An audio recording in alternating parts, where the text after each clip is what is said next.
My dear students, welcome back to our channel.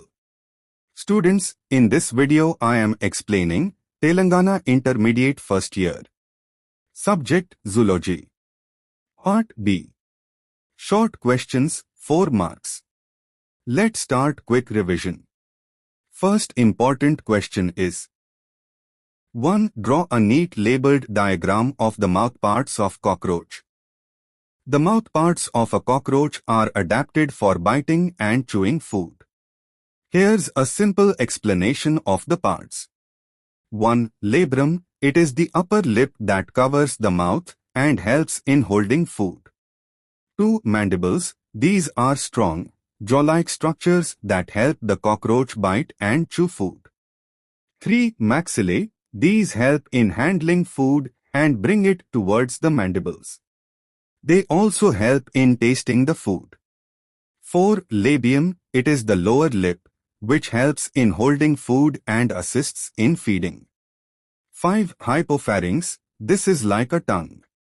It helps in mixing food with saliva for easier digestion. Example, when a cockroach eats, the mandibles chop the food, the maxillae move it towards the mandibles, and the labrum helps in guiding the food into the mouth. The hypopharynx helps mix the food with saliva to make digestion easier. Next important question is 2. Describe the structure of the heart of frog. The heart of a frog has 3 chambers, 2 atria, upper chambers, and 1 ventricle, lower chamber.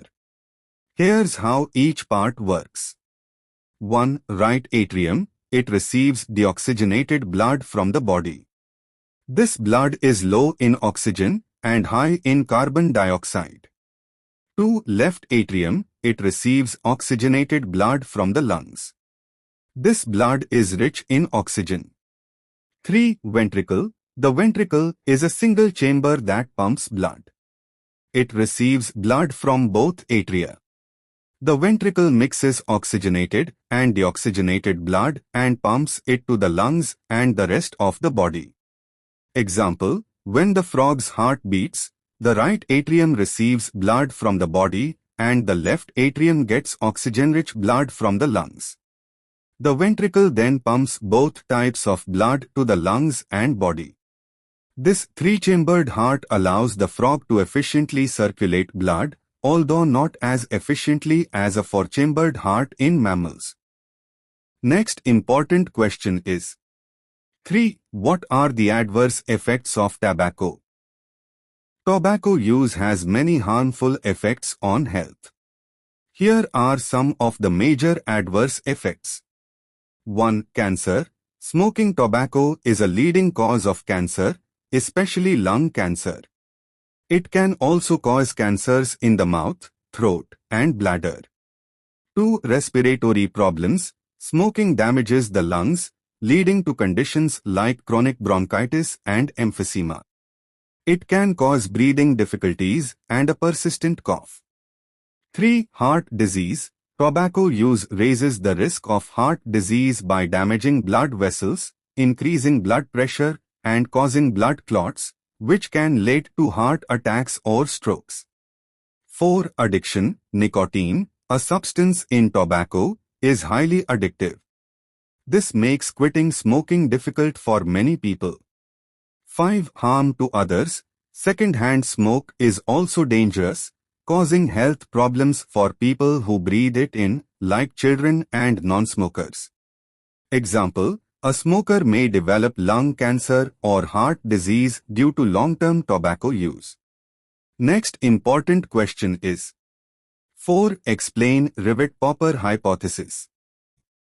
The Rivet-Popper hypothesis is an idea proposed by ecologist Robert Payne. It compares ecosystems to an airplane, where each species is like a rivet holding the plane together. In this analogy, the rivets, species, are crucial for the airplane's ecosystem's stability. Explanation: the hypothesis suggests that in an ecosystem, each species plays an important role in maintaining balance, just like each rivet contributes to the plane's structural integrity. If a few rivets, species, are lost, the system can still function. However, if too many are lost, the whole system can collapse. Example, if a predator species is removed from an ecosystem, it may cause overpopulation of prey species, leading to imbalances.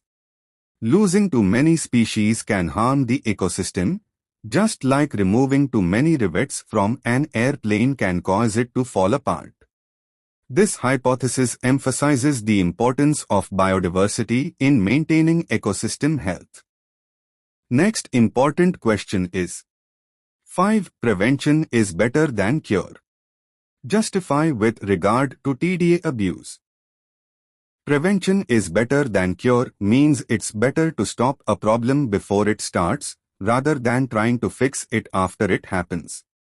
This is especially true when it comes to the abuse of tobacco, drugs, and alcohol, TDA.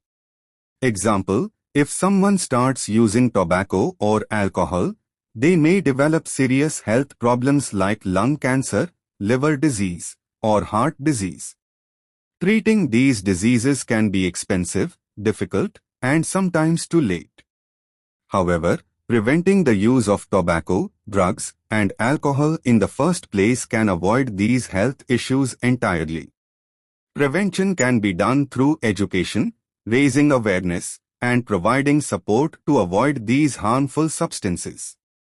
It's much easier to prevent addiction and health problems by teaching people the dangers of TDA use than to try to treat someone after they've developed serious consequences. In summary, preventing TDA abuse helps protect health, saves money, and improves quality of life. Next important question is: 6. Write 8 salient features of the class Amphibia.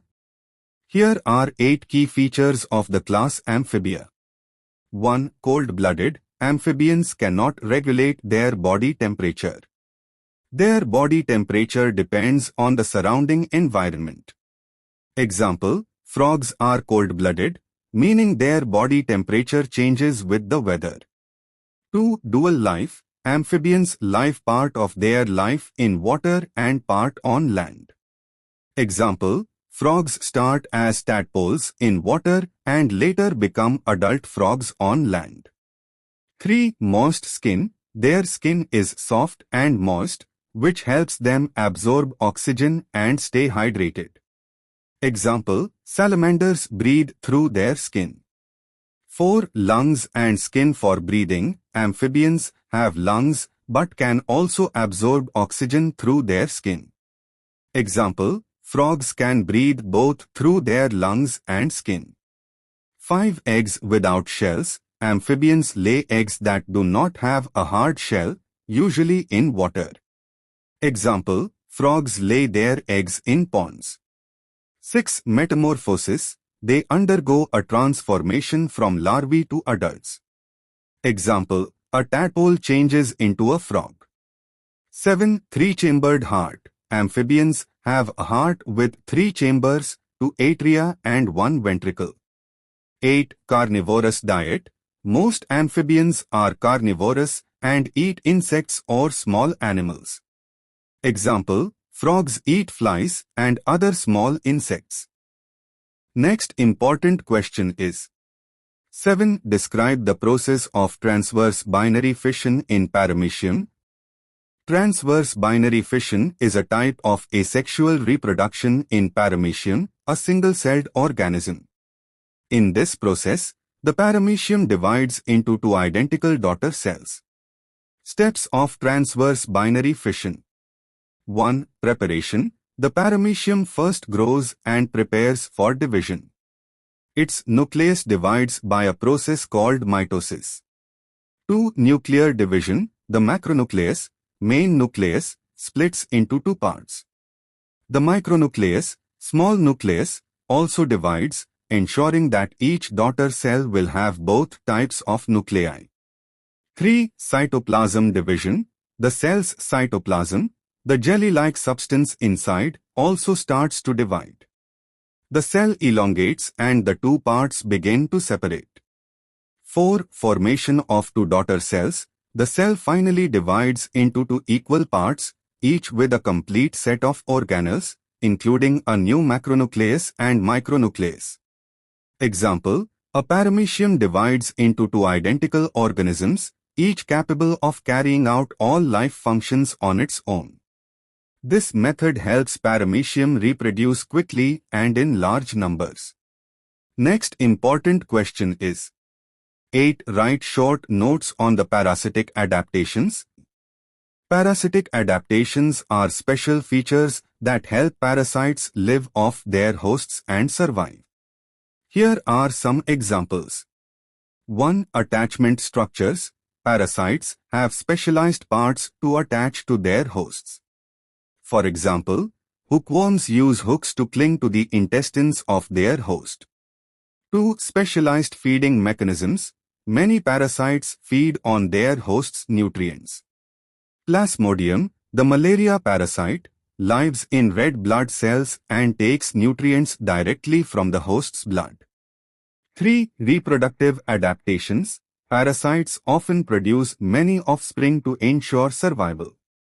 Ascaris, roundworms, can lay thousands of eggs, increasing their chances of finding a new host.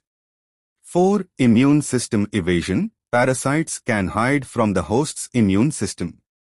For instance, schistosomes can change their surface proteins to avoid detection by the host's immune cells.